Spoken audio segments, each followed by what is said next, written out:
ആദ്യകാലം തൊട്ട് കുടുംബത്തിന്റെ support ഉണ്ടായിരുന്നുകൊണ്ട് music ഫീൽഡിൽ അങ്ങനെ വലിയ ടെൻഷൻ ഒന്നും ഇല്ലാതെയാണല്ലോ പോയിക്കൊണ്ടിരുന്നത്. അതെ അതെ. എന്നാല് കുമ്പനാട് സ്റ്റേജിൽ നിന്നൊക്കെ ഇറക്കി വിട്ടെന്നൊക്കെ കേട്ടിട്ടുണ്ട്. അതിനെ കുറിച്ച് എന്തെങ്കിലും? അത് ശരിയായ കാര്യമൊക്കെ തന്നെയാ. ഇറക്കി വിട്ടു. ഞാൻ പാടിക്കൊണ്ടിരുന്നപ്പം ഒരു ദേവദാസ് വിളിച്ചു, സ്ത്രീകൾ ഈ സ്റ്റേജിൽ പാടണ്ട, മോള് പാടണ്ട എന്ന് പറഞ്ഞു. ഞാനത് കേട്ട ഉടനെ പാട്ടങ്ങ് നിർത്തി. ഇത് ഞാൻ ഇറങ്ങി താഴെ പോയി ഇരുന്നു. പക്ഷെ ഇവനാരും ഇറങ്ങിപ്പോയി, എൻ്റെ കൂടെ ഇറങ്ങിയൊന്നുമില്ല കേട്ടോ. അവർ പാട്ട് കണ്ടിന്യൂ ചെയ്തു. അടുത്ത പാട്ട് അവർ പാടി. ഞാൻ താഴെ പോയിരുന്നു. ഭയങ്കരമായിട്ട് എനിക്ക് സഹിക്കാൻ വയ്യാതെ തീരോളം കരഞ്ഞുകൊണ്ടിരുന്നു. അന്ന് എത്ര വയസ്സുണ്ടായിരുന്നു? അന്ന് ചെറിയ പ്രായത്തിലായിരുന്നു? ഇല്ല, കല്യാണമൊക്കെ കഴിഞ്ഞിട്ട്. അന്ന് ഏത് വർഷമാണെന്ന് എനിക്ക് അത്ര കൂടെ ഓർമ്മ. പിന്നീട് അതുപോലുള്ള എക്സ്പീരിയൻസ് ഉണ്ടായിട്ടുണ്ടോ? പിന്നീട് അങ്ങനെയില്ല. പക്ഷെ അത് ഞങ്ങളോട് വ്യക്തിപരമായിട്ടുള്ള വൈരാഗ്യം കൊണ്ടൊന്നുമില്ല. അതിനകത്തുള്ള എന്തൊക്കെയോ കൊണ്ടാണ്. അതുകൊണ്ട് ഞാനൊരിക്കലും വസുവണ്ണ ഈ എക്സ്പീരിയൻസ് പറയുമെങ്കിലും ഇങ്ങനെ പേരൊന്നും പറയാറില്ല. അങ്ങനെയല്ല, സ്ത്രീകളോടുള്ള എതിർപ്പുണ്ടാണോ? സ്ത്രീകളാണോ വസുവണ്ണ എനിക്ക് ശരിക്കും അറിയില്ല. ഒരു പക്ഷേ അതായിരിക്കാം. മറുകരയിൽ നാം കണ്ടിടും എന്നുള്ള പാട്ട് മാതാവിന്റെ മരണത്തെ തുടർന്ന് എഴുതിയതാന്ന് കേട്ടിട്ടുണ്ട്. അതിന്റെ എക്സ്പീരിയൻസ് എന്തായിരുന്നു? അതെ, അത് അമ്മച്ചി 1999 അമ്മച്ചി മരിക്കുന്നത്. അപ്പം അമ്മച്ചി മരിച്ചു കഴിഞ്ഞു. ബോഡി അന്ന് ഞങ്ങൾ വീട്ടിൽ കൊണ്ടുവന്നു. അന്ന് മോർച്ചറി സൗകര്യങ്ങളും ഇല്ലാത്തതുകൊണ്ട് ഞങ്ങൾ ഉടനെ തന്നെ വീട്ടിൽ കൊണ്ടുവന്നു. അടുത്ത ദിവസം ഫ്യൂണറിനുള്ള ക്രമീകരണങ്ങൾ നടന്നുകൊണ്ടിരിക്കുകയാണ്. അനേകര് വരികയും കാണുകയൊക്കെ ചെയ്യുന്നു. അപ്പം പെട്ടെന്ന് നോക്കിയപ്പോൾ അച്ഛനെ സ്ഥലത്ത് ഇങ്ങനെ എഴുതിക്കൊണ്ടേയിരിക്കുക.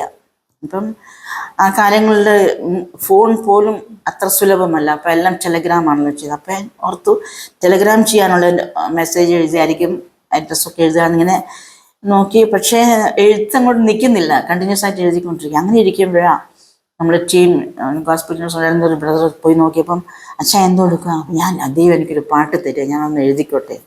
അപ്പം അവർ പറഞ്ഞു, ഇപ്പോഴാണോ പാട്ട് എഴുതുന്നതെന്ന് ഇങ്ങനെ ചോദിച്ചു. അങ്ങനെ അപ്പം അമ്മച്ചി മരിച്ചു. അപ്പം അമ്മച്ചി നമുക്ക് വീണ്ടും കാണാമെന്നുള്ള പ്രത്യാശ നമുക്കുണ്ട്. മാത്രമല്ല അതിനേക്കാളൊക്കെ ഉപരിയായിട്ട് നമുക്ക് ഏവർക്കും വേണ്ടി മറുപടിയായി തന്ന കർത്താവിനെ വീണ്ടും കാണാമെന്നുള്ള പ്രത്യാശ ഉള്ളത്തിൽ വന്നപ്പോഴാണ് ആ പാട്ട് എഴുതി. മറുകരയിൽ നാം കണ്ടിരും മറുപടിയായി തന്നവനെ, സ്വർണ്ണത്തെരുവിൽ വീണ്ടും കാണും പ്രിയരെ ആ ദിനത്തിൽ. മറുകരയിൽ നാം കണ്ടിടും മറുവിലയായി തന്നവനെ, സ്വർണ്ണത്തെരുവിൽ വീണ്ടും കാണും പ്രിയരെ ആ ദിനത്തിൽ.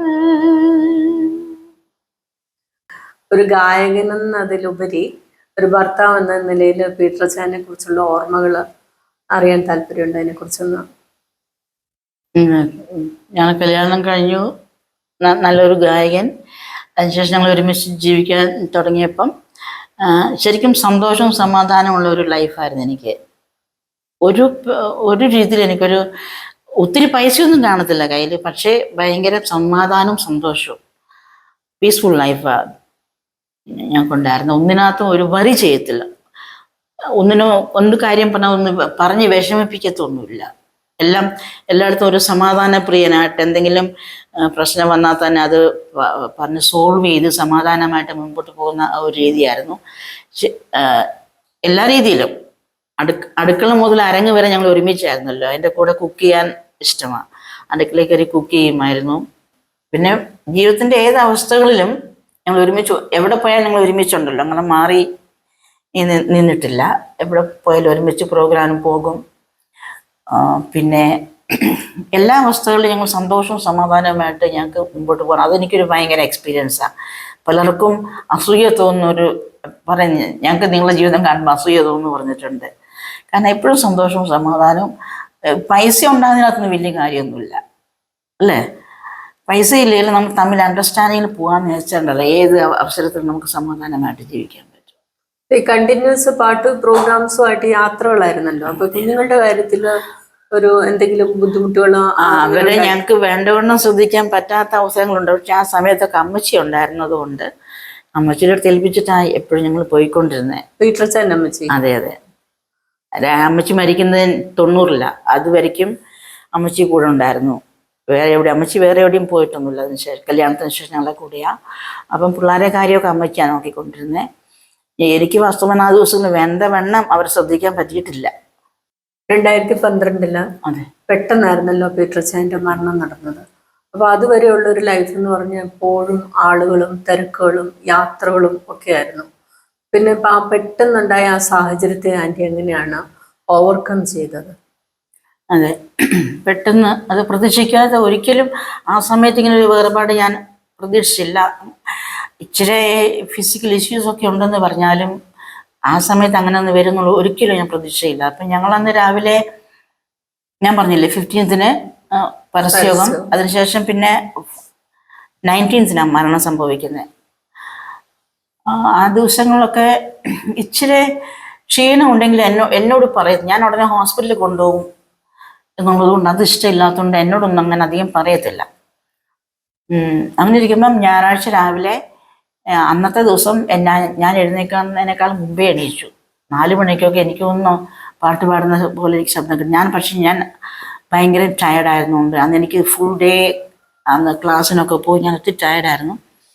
അങ്ങനെ രാവിലെ എണീച്ചു, എനിക്കും ചായ ഇട്ട് കൊണ്ടു തന്നു. പിന്നെ അത് ഞങ്ങൾ സൺഡേ ആരാധനയ്ക്ക് പോയി അവിടെ വർഷിപ്പ് ലീഡ് ചെയ്തു. ഉച്ച കഴിഞ്ഞ് എനിക്ക് അന്ന് ക്ലാസ് ഉണ്ടായിരുന്നു, അവിടെ എൻ്റെ കൂടെ വന്നു. എവിടെ പോയാൽ ഞങ്ങൾ ഒരുമിച്ചാണ്. അത് കഴിഞ്ഞ് വീട്ടിൽ വന്നു. അന്ന് രാത്രി ഞങ്ങൾ ഡിന്നർ ഉണ്ടാക്കിയത് ഒരുമിച്ചാണ്. എൻ്റെ കൂടെ അടുക്കളയിൽ വന്ന് ഹെൽപ്പ് ചെയ്തു. അത് കഴിഞ്ഞ് ഞങ്ങൾ കിടക്കാൻ നേരം ഭക്ഷണം കഴിച്ചു, പ്രാർത്ഥന എല്ലാം കഴിഞ്ഞു. കിടക്കുന്നതിന് മുമ്പേ അച്ഛൻ എപ്പോഴും പോയി ഒന്ന് കുളിച്ച് ഫ്രഷായിട്ടാണ് കിടക്കാം. അങ്ങനെ ഇരിക്കുമ്പം എന്നാൽ ഞങ്ങൾ 2 പേര് മാത്രമേ ആ സമയത്ത് വീട്ടിലുള്ളൂ. പിള്ളേരെ 3 പേരന്ന് ദുബായിലാണ്, മക്കൾ 3 പേരും. അപ്പം രാത്രി കുറേ സമയം ഞങ്ങൾ അവരുമായിട്ട് ഇങ്ങനെ ചാറ്റ് ചെയ്യുന്നൊരു സ്വഭാവം ഉണ്ടായിരുന്നു. അപ്പം ഞാൻ കുളിച്ച് വരുമ്പോഴത്തേനും ഞാൻ പോയി നെറ്റെല്ലാം ഓൺ ചെയ്തു, പിള്ളേരെ വെയിറ്റ് ചെയ്തിരിക്കുക. പക്ഷെ അന്നത്തെ ആ പെർട്ടിക്കുലർ ഡേ ഇവരാരുമേ ലൈനിൽ വന്നില്ല. അപ്പം കുറച്ച് നേരം കഴിഞ്ഞപ്പോൾ ഞാൻ ഇറങ്ങി പോകുന്നപ്പം അച്ഛനെയും കാണുന്നില്ല. സാധാരണ കുളിയില്ലെങ്കിൽ എൻ്റെ കൂടെ വന്നിരിക്കും. അപ്പം ഞങ്ങൾ ഇവരുമായിട്ട് സംസാരിക്കുന്ന ഒരു പതിവ് ആ ദിവസങ്ങളൊക്കെ. ആരും ഇല്ലെന്നുണ്ടപ്പോൾ ഞാനും പതുക്കെ ഇറങ്ങി വന്ന് നോക്കുമ്പോൾ ഫ്രണ്ട് റൂമിൽ ഇങ്ങനെ ഇരിക്കുക, സെറ്റിൽ നോക്കുമ്പം ഇങ്ങനെ ഉറങ്ങുന്ന പോലെ കണ്ണടച്ച് ഇങ്ങനെ സൈഡിലേക്ക് ഇങ്ങനെ കഴുത്തി ഇങ്ങനെ പോയിട്ടുണ്ട്. അപ്പം ഞാനിങ്ങനെ അത്ര പെട്ടെന്ന് ഉറങ്ങുന്ന 9:45 ആയതേ ഉള്ളൂ. അത്ര പെട്ടെന്ന് ഉറങ്ങുന്ന സമയമായില്ല, എന്താ ഇപ്പോഴും ഉറങ്ങുന്ന വെച്ചാൽ ഞാൻ തട്ടി വിളിച്ച് നോക്കിയിട്ട് എഴുന്നേക്കുന്നില്ല, നോക്കി എഴുന്നേക്കുന്നില്ല, ഇങ്ങനെ തന്നെ കണ്ണടച്ച് ഇങ്ങനെ ഇരിക്കുക. അപ്പം ഞാൻ പെട്ടെന്ന് പൾസ് ഉണ്ടോ നോക്കി, പൾസ് കിട്ടുന്നില്ല. അപ്പം ശ്വാസം എടുക്കുന്നു, ഇങ്ങനെ കൈവച്ച് ശ്വാസം കിട്ടുന്നില്ല. അപ്പം എനിക്ക് പെട്ടെന്ന് അങ്ങനെ ഞാൻ ആ സമയം ദൈവം എന്നെ ബലപ്പെടുത്തി. എനിക്ക് പെട്ടെന്ന് അങ്ങനെ ഞാനിങ്ങനെ പാനിക്കാകാതെ ദൈവം എന്നെ ബലപ്പെടുത്തി. ഞാൻ പെട്ടെന്ന് പാസ്റ്ററെ വിളിച്ചു, 1-2 പേരെ വിളിച്ചു. അന്ന് വണ്ടി ഡ്രൈവ് ചെയ്യുന്നൊരു മോനുണ്ടായിരുന്നു, അവനെ വിളിച്ചപ്പോൾ അവൻ വേറൊരു ഓട്ടത്തിന് പോയിരിക്കുക. പിന്നെ അവൻ തന്നെ വേറെ ആളിനെ വിളിച്ച് വേഗം ഒരാളിനെ വിട്ടു. അങ്ങനെ ഞങ്ങൾ ഹോസ്പിറ്റലിൽ കൊണ്ടുപോയി. അവിടെ ചെന്ന് നോക്കിയപ്പോഴത്തേന് CPR ഒക്കെ കൊടുത്തപ്പോൾ അവർ പറഞ്ഞു കുറച്ച് ടൈം 15 minutes ആയി മരിച്ചു എന്ന് പറഞ്ഞു. വീട്ടിൽ വെച്ച് തന്നെയായിരുന്നു? വീട്ടിൽ വെച്ച് തന്നെ ഡോക്ടർമാർ പറയുന്നത്. അങ്ങനെയായിരുന്നു അവസാനം. അതിനു മുമ്പ് ഞങ്ങൾ ഒരുമിച്ച് പ്രാർത്ഥിച്ചു. അന്ന് ലാസ്റ്റ് ഞങ്ങൾ പാടിയ പാട്ട് യേശുവേ നിൻ പാദം കുമ്പിടുന്നുള്ള പാട്ട് പാടി പ്രാർത്ഥനയെല്ലാം കഴിഞ്ഞു. അങ്ങനെ പെട്ടെന്ന് അങ്ങനെ സംഭവിച്ചപ്പം ദൈവം ഈ പറഞ്ഞ പോലെ പാനിക് ആകാതെ ബലപ്പെടുത്തി എല്ലാവരെയും വിളിക്കാനും പറയാനും ഒക്കെ ദൈവം കൃപ തന്നു. പിന്നെ അതിനുശേഷം പിന്നെ ഫ്യൂണറെല്ലാം കഴിഞ്ഞു. അപ്പം ഇൻ ബിറ്റ്വീൻ ഫ്യൂണറൽ ഒരു അടുത്ത ഫ്രൈഡേ വരെ വെയിറ്റ് ചെയ്യേണ്ടി വന്നു, ആൾക്കാർ വരാനുണ്ടായിരുന്നു. അപ്പം പിന്നെ അടുത്ത ദിവസം തന്നെ കുട്ടികളെല്ലാം ദുബായിൽ നിന്ന് എത്തി. അങ്ങനെ ഓരോ ദിവസം ആൾക്കാർ വന്നും പോയിക്കൊണ്ട് നിൽക്കുക. അപ്പോൾ എല്ലാം ഇഷ്ടംപോലെ ആളും പേരും ഒക്കെ അല്ലേ, അപ്പം അത്ര അങ്ങോട്ട് മനസ്സിലായില്ല. അപ്പം അതിൻ്റെ ഇടയ്ക്ക് പെട്ടെന്ന് ഞാനിങ്ങനെ ചിന്തിക്കാൻ തുടങ്ങിയപ്പോൾ അയ്യോ ഇനി മുമ്പോട്ടുള്ള ജീവിതം എങ്ങനെ ഞാൻ ഒറ്റയ്ക്ക് ഇനി എങ്ങനെ ജീവിക്കും എന്നുള്ള ഒരു ചിന്ത എന്നാലട്ടെ. അപ്പം ഞാൻ വല്ലാതെ അങ്ങ് ഡൗൺ ആയിപ്പോയി. ഫ്യൂണറൽ നടന്നിട്ടില്ല എൻ്റെ ഇടയ്ക്കുള്ള ദിവസം. അങ്ങനെ അപ്പം പെട്ടെന്ന് എൻ്റെ മനസ്സിൽ ഒരു ഇംഗ്ലീഷ് പാട്ടിൻ്റെ ഒരു വേർഡാണ് എനിക്ക് ഓർമ്മ വന്നത്. നോ നെവർ അലോൺ, നീ ഒരിക്കലും ഒറ്റയ്ക്കല്ല. അങ്ങനെ ആ ഒരു പാട്ട് പെട്ടെന്ന് ഞാൻ പാടി എനിക്കൊരു ധൈര്യം കിട്ടി. അപ്പം അതിനുശേഷം ഫ്യൂണറെല്ലാം കഴിഞ്ഞു. ആ ദിവസങ്ങളെല്ലാം ഇഷ്ടംപോലെ ആൾക്കാർ വന്നും പോയി നിൽക്കുക. മാസങ്ങളോളം അങ്ങനെയായിരുന്നു. അത് കഴിഞ്ഞ് പിന്നെ കുറച്ച് ആ ഒരു തിരക്ക് കുറഞ്ഞ് പിന്നെ ഒറ്റപ്പെടലിലേക്ക് ഇങ്ങനെ മാറി വന്നപ്പോൾ ഇവർ കുട്ടികളാരും എൻ്റെ കൂടെ ഇല്ല. ഞാൻ തനിച്ചായിപ്പോയി വീട്ടിൽ. അപ്പം ഇവർ 3 പേരും അന്ന് ദുബായിലായിരുന്നല്ലോ. പിന്നെയാണ് മോൻ അവിടുന്ന് റിസൈൻ ചെയ്തൊക്കെ വന്നത്. അപ്പോൾ ഞാനിങ്ങനെ ഒറ്റയ്ക്ക് ഇരിക്കുമ്പം ഈ പാട്ടാണ് എന്നെ ധൈര്യപ്പെടുത്തിക്കൊണ്ടിരുന്നത്. ഞാൻ ഒരു നാളും കൈവിടുകയില്ല, ഉപേക്ഷിക്കുകയില്ല, ഞാൻ എപ്പോഴും നിൻ്റെ കൂടെയുണ്ട്. അപ്പോൾ ഒറ്റയ്ക്ക് ഇരിക്കുമ്പോഴൊക്കെ ഞാൻ ഈ പാട്ടങ്ങ് പാടി പിന്നെ സമയങ്ങൾ പോകുന്ന അറിയത്തില്ല. ആ പാട്ടെന്നെ ധൈര്യപ്പെടുത്തി. ആ പാട്ടിന്റെ 2 വരികളും പാടാമോ? അതെ, ആ പാട്ട് പെട്ടെന്ന് എൻ്റെ മനസ്സിലിങ്ങനെ വന്നപ്പം ഞാൻ ആ പാട്ട് പാടി ധൈര്യപ്പെട്ടു. ഇതാണ് No, never alone, no, never alone. He promised never to leave me, never to leave me alone. അതാ പാട്ട്.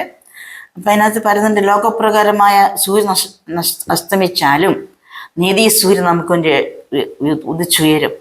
മനസ്സിലായോ? അന്ന് വരെ എപ്പോഴും വളരെ സന്തോഷവും തിരക്കും, എപ്പോഴും ചുറ്റും ആൾക്കാരും ബഹളവും ഒക്കെ ഉണ്ടായിരുന്ന എല്ലാം അങ്ങ് മാറി ഒറ്റപ്പെട്ടു പോയ സമയത്ത് കർത്താവ് നമ്മുടെ കൂടെ ഉണ്ട്, അല്ലേ? അതാണ് നമ്മുടെ ജീവിതത്തിൻ്റെ ആ ഒറ്റപ്പെടലിലും ആ ഐസൊലേറ്റഡ് ആയിരിക്കുന്ന സമയത്ത് ദൈവം വളരെ ശക്തമായിട്ട് ഇടപെടും. വചനം പറയുന്നത് നമ്മളെ മരുഭൂമിയിലേക്ക് വശീകരിച്ച് കൊണ്ടുപോയി ഹൃദ്യമായി ഇടപെട്ട ഒരു വചനം പറയുന്ന പോലെ അങ്ങനെയുള്ള സമയങ്ങളാണ് ദൈവത്തിൻ്റെ ആ കരുതലും ആ സ്നേഹമൊക്കെ അനുഭവിച്ചറിയാൻ പറ്റുക. അങ്ങനെ ആ ദൈവത്തിൻ്റെ ആ ഒരു അന്തരീക്ഷത്തിൽ ഇരിക്കുമ്പോൾ മണിക്കൂറുകൾ പോകുന്ന എനിക്കറിയാം. രാത്രിയൊക്കെ ചിലപ്പം ഇപ്പോഴും തന്നെ ഇപ്പം 13 വർഷമായില്ലേ, ചില സമയത്ത് കുട്ടികൾ ആരും ഇല്ലാത്തപ്പോൾ ചിലപ്പോഴൊക്കെ ഞാൻ ഒറ്റയ്ക്ക് ആ വീട്ടിലിരിക്കുമ്പോൾ ഞാൻ ഈ പാട്ട് പാടിയിട്ട് മണിക്കൂറുകളാണ് പോകുന്നത്. 2 മണി 3 മണി വരെയൊക്കെ ഈ പാട്ട് ഒറ്റയ്ക്ക് പാടിയിരിക്കും. അത്ര ഒരു സന്തോഷവും സമാധാനം ആ പാട്ടിൽ നിന്ന് കിട്ടും. അപ്പം പലപ്പോഴും അങ്ങനെയുള്ള സമയത്താണ് ദൈവത്തിന് നമ്മളോട് സംസാരിക്കാൻ ഇടപെടാനും ഒക്കെ ഉള്ളത്, അല്ലേ? എല്ലാവരും വിചാരിക്കും ഇനി എങ്ങനെയാന്നൊക്കെ വിചാരിക്കുമ്പോൾ, പക്ഷേ ദൈവം ഇങ്ങനെയുള്ള അവസ്ഥയിലായി കഴിയുമ്പോൾ ദൈവം ഞങ്ങൾ ഒന്നുകൂടെ സ്പെഷ്യൽ കൺസേൺ ആണ് നമുക്ക്. മനസ്സിലായ കാര്യം, ഈ 12 വർഷമായിട്ട് അച്ചായൻ മരിക്കുമ്പം ബാങ്കിൽ പൈസയൊന്നുമില്ലായിരുന്നു.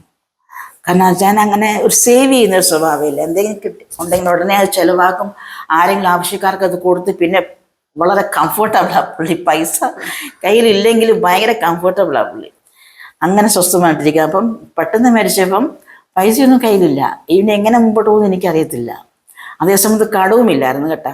കടം വാങ്ങിക്കത്തിരുന്ന് ഞങ്ങൾ തീരുമാനം എടുത്തല്ലേ, 1 രൂപ പോലും ഞങ്ങൾക്ക് കടവുമില്ല, സമ്പാദ്യവുമില്ല. പക്ഷേ ദൈവം ഇന്ന് വരെ ഞാൻ ആരോടും 1 രൂപ പോലും കടം ചോദിക്കാൻ ദൈവം അനുവദിച്ചിട്ടില്ല. അത് തന്നെയല്ല, ആരെങ്കിലും ചോദിച്ചാൽ അങ്ങോട്ട് കൊടുക്കാൻ എൻ്റെ കയ്യിൽ ദൈവം ബലപ്പെടുത്തി. കാരണം എന്ന് ഞാൻ ഈ ഒറ്റപ്പെട്ട അവസ്ഥയിലായിപ്പോയോ അന്ന് മുതൽ ദൈവം എന്നെ ശക്തമായി ദൈവത്തിൻ്റെ കാര്യത്തിൽ എന്നെ പിടിച്ച് വഴി നടത്തി.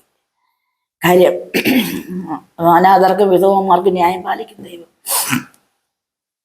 പിന്നെ അതിനുശേഷം പിന്നെ ഞാൻ ആദ്യം 1-2 വർഷം ഞാൻ ഒന്നും ചെയ്യാതെ വെറുതെ ഇരുന്നു, ഒന്നുമേ ചെയ്യാതെ. പ്രോഗ്രാമൊന്നും ഇല്ല, മ്യൂസിക് പഠിപ്പിക്കുന്നത് നിർത്തി. അങ്ങനെ ഇരുന്നപ്പോൾ പിന്നെ ഞാൻ അതിനകത്തൊക്കെ റിക്കവറായി വന്നു. പിന്നെ ഞാൻ പഴയ മാതിരിയാകാൻ തുടങ്ങി, ട്രാവൽ ചെയ്യാൻ തുടങ്ങി, പ്രോഗ്രാമിന് പോകാൻ തുടങ്ങി. പിന്നെ അതിനിടയ്ക്ക് ഞാൻ ചെയ്യുന്ന വേറൊരു എന്നെപ്പോലെ ഒറ്റപ്പെട്ട സഹോദരിമാർ ഒത്തിരി പേരില്ലേ, അപ്പം അങ്ങനെയുള്ള കുറച്ച് പേരെ എനിക്ക് പരിചയപ്പെടാൻ പറ്റി.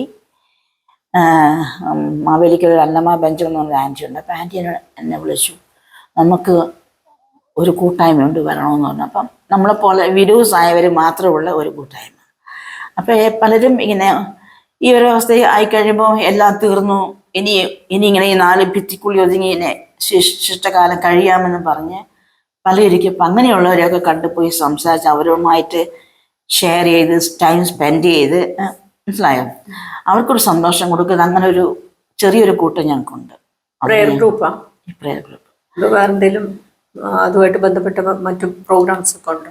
പ്രോഗ്രാം ഇല്ല, ഞങ്ങൾ വൺസ് ഇൻ എ മന്ത് ഒരുമിച്ച് കൂടി അങ്ങോട്ടും ഇങ്ങോട്ടും ഞങ്ങൾ ഷെയർ ചെയ്യും. അനേകർക്ക് അപ്പം അവരുടെ പ്രയാസങ്ങൾ പറയാൻ കാണും. അത് വെച്ച് ഞങ്ങൾ പ്രാർത്ഥിക്കും, പാട്ട് പാടും, ഒരുമിച്ചൊരു ഫുഡ് കഴിക്കും. അത് എല്ലാ വിഭാഗത്തിലുള്ള സഹോദരിമാർ അതിനകത്തുണ്ട്. അതിന്റെ മക്കള് 3 പേരും ഇപ്പോഴും ദുബൈയിൽ തന്നെയാണോ? ഇല്ല, ഇപ്പം മോള് മാത്രമേ ഉള്ളൂ ദുബായിൽ. മറ്റു 2 പേരും ഇങ്ങി പോരുന്നു.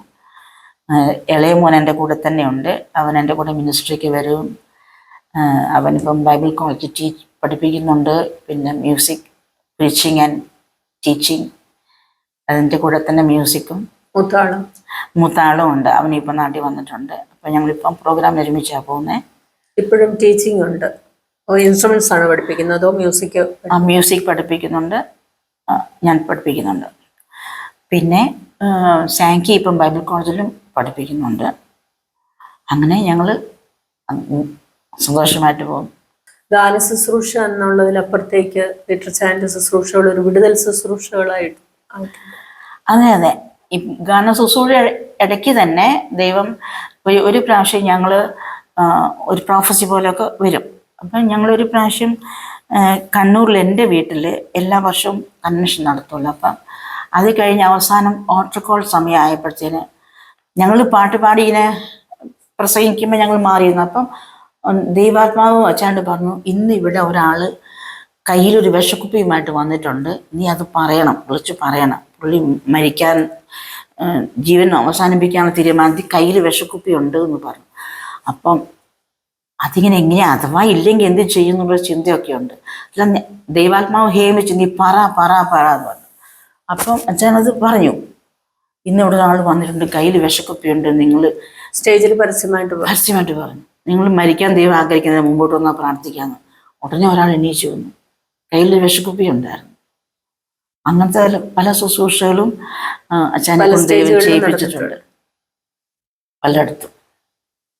അതുപോലെ വേറൊരു അനുഭവം, അത് അച്ഛൻ ബൈബിൾ കോളേജിൽ പഠിക്കുന്ന സമയത്ത് ഇവർ ചുമ്മാ പുറത്ത് പോകാൻ ഇറങ്ങി, ഷോപ്പിങ്ങിനൊക്കെ ഇറങ്ങിയപ്പം നോക്കുമ്പോൾ ഒരു കൂട്ടം ആൾക്കാർ ഇങ്ങനെ കൂടി നിൽക്കുന്നു. അപ്പം അവിടെ എന്താന്ന് നടക്കുന്നത് നോക്കാനിങ്ങനെ പോയി.